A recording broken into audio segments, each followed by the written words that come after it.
Hello, and welcome to another episode of Reflections on Investing with the Cornell Capital Group. Today we're going to talk about ESG and investor returns, a subject in which people seem to have a lot of interest, but also one in which there's a great deal of confusion. Some of that confusion, I think, is due to the marketing efforts of people attempting to sell ESG investments.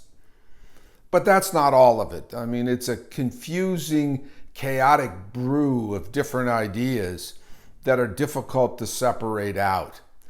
And in particular, as one example, it's called ESG, but the governance is a different idea. The idea of governance, at least historically, has been that company executives should act in the interest of their shareholders. And the governance problem is they were acting in their own interest and not shareholder interest.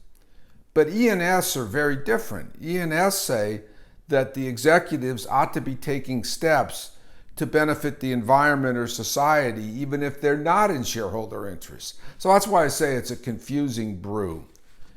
In this video, to keep it as simple as possible, I'm going to focus on one aspect, which is the environmental.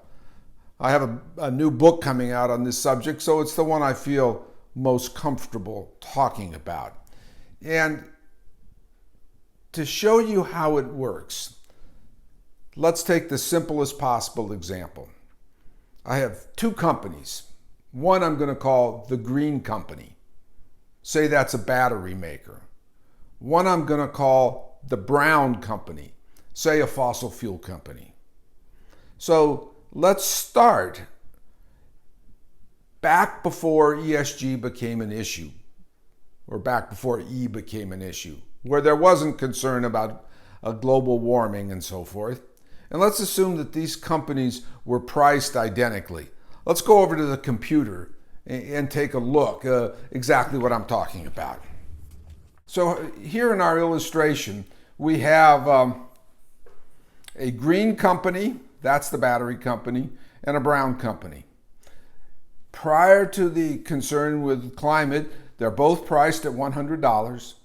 They both have an expected stock return of 8%. And they both have approximately the same fundamentals, such as earnings and cash flow and so forth. Now the world changes. Investors become concerned about climate. They want to hold green companies, not only for the investment benefits, but because they're concerned about social issues, the future of the planet, the future of humanity's energy use, and so forth. And they may want to show friends, too, that they're socially minded. What's going to happen?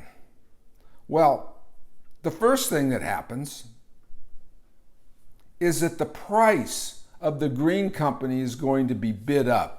In this little hypothetical example, it goes up to $110. And the price of the brown company is going to be bid down. It comes down to $90. Now, I'm assuming here that the fundamentals have not changed. That is, the underlying sales of the products have not been affected by investor desire to hold green companies instead of brown companies. So, that's the first step. While this transition is going on, while the price of the green company is rising and the brown company is falling, investor returns will be higher for the green than the brown. In fact, they could even be negative for the brown because the price is falling. But that's all during the transition period. Once the price of the green company has risen to 110, and the brown company has fallen to 90, and we are in a new market equilibrium, the expected return on the green company is going to fall. In this little hypothetical example, I say to 7%, and the expected return on the brown company is going to rise. So, after the prices have changed and going forward, investors are going to have to expect lower returns on the green company than on the brown one. And that seems to be misunderstood by many. Now, why would that happen? Why would the, quote, better company have a lower expected return. Well, here's, I think, the best way to think about it. This is the situation where we have to distinguish between the financial return and the total return.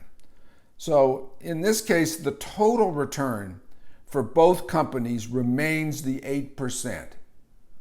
But since the green company has been noted as environmentally beneficial and people desire to hold it for reasons other than the pecuniary return, they get a 7% pecuniary financial return and a 1%, we'll call it an ESG return. That's the do-gooder part of their investment for a total return of 8%.